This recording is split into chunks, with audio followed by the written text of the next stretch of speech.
Türkmenistana çağırış boýunça harby gullukdan ýer boşamak üçin para bermeli. Şu günler Türkmenistana çağırış boýunça harby gullugyň kanunyna belenen möhletini tamamlanan eskerleri harby gullukdan boşatmak hemde 18 ýaşyny dolduran erkek raýatlary harby gulluga çağırmak işleri dowam edýär. 18 sentýabrda Türkmenistanyň prezidenti harby gullukçylary gullukdan boşatmak we değişli raýatlaryň harby gullugy nowatdaky çağırylş hakyna permana gol çekdi. Bu permana laýyklykda değişli raýatlary gulluga çağırmak we eskerleri gullukdan boşatmak çäreleri oktyabr-dekabr aýlary aralygynda amal edilýär. Azatlygyň ýurt içindäki habarçylary eskerleriň özleri üçin amatly wagtda gullukdan boşadylmagyny we raýatlaryň özleri üçin amatly ýerlere harby gulluga çağırylmagyna para peşkeşiň rol oýnaýanlygyny habar berýär. 1 oktyabr güni telefon arkaly geçirilen söhbetdeşlikde Aşgabatly Synça Mamrat Bugaýew bu arada giňişleýin maglumat berdi. Sürevine eskerlerin harbi gullukdan boşalmagy, şol eskerlerin howpsarlarynyň eskerin gullugy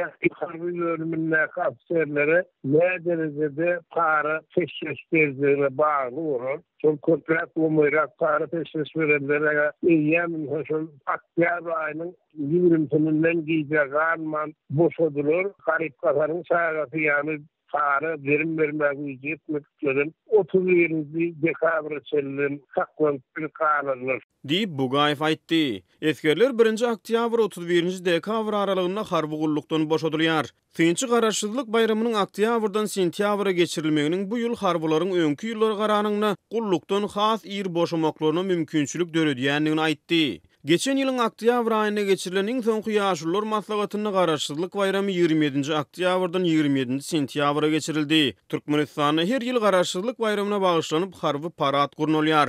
Onu ýurdun ýaragly güýçleriniň hataryna gulluk edýän harbylar nizamly ýörüş bilen paratdan geçýär. Şeýle-de onuň dowamyna ýurdun armiýasyna degişli harby tehnikalar görkezilýär. Azatlygyň habarçylary ýurtda dowam edýän ykdysady ysgynsyzlygyň beýleki ulgamlar bilen bir hatarda ýurdun goşunyna da öz oňaýsyz täsirini ýetirendigini habar berip gelýär. Soňky döwürde Amerikada soňky bir ýyl ýarymyň dowamyny Türkmenistanyň goşun bölümlerinde azyk klinik ýagdaýynyň psihiatryny ýene gaýrlar bilen baglykda eskerleriň aladasy ýene taň boýnuna düşdi. Belli bir bölegi ýene tanar amsiýordan ýol çekip bir welaýetden başga bir welaýete ýerde gulluk edýän sagalaryny ýedirmeli bolurlar. Diýip Bugaýew belledi. Iýunyň aýagyny azatlykda oglu goşunyna gulluk edýän Türkmenistanly ýene atalaryň esker ogullarynyň ýyzynyň azyk gatnadyşlary barada maglumat çap edildi. Piyada goşunyň hatarlaryna gulluk edýän eskerleriň azyk üptünçiligi juda gözgüýni. Olara berilýän iýmit ýagsyz, tamasyz, suwa gaýnan buğday ýarmasy bolup eskerleriň vitamin ýetmezçiliginden dürli kesellere sebäp bolýanlyklary aýdylýar diýip Azatlygyň ýurt içindäki habarçy ýazýar. Şeýle-de türkmen goşunyny 4 sagatlyk ruhda ýagny erkinlige çykjak esker üçin 200 manat para sorulýanlygy barada iý ulaýyna maglumat berildi. Aşgabatly synçy raýatlaryň harby gulluga çağırylmagyna da korrupsiýanyň möhüm rol oýnaýanlygyny aýtdy. Harbi gulluga çağırmakda da para teşkil ýylyna orta düşýän ýagdaý hem kimde çağırmy özüniň golaýranyňky öz welaýetiniňki juda bolmasa goňşy welaýetyň aýak getirýänliňki harbi bölümlerde gulluk etdirmek üçin olary bilen etraplardaky şäherlerdäki harbi komisariýaty para teşkil berýärler.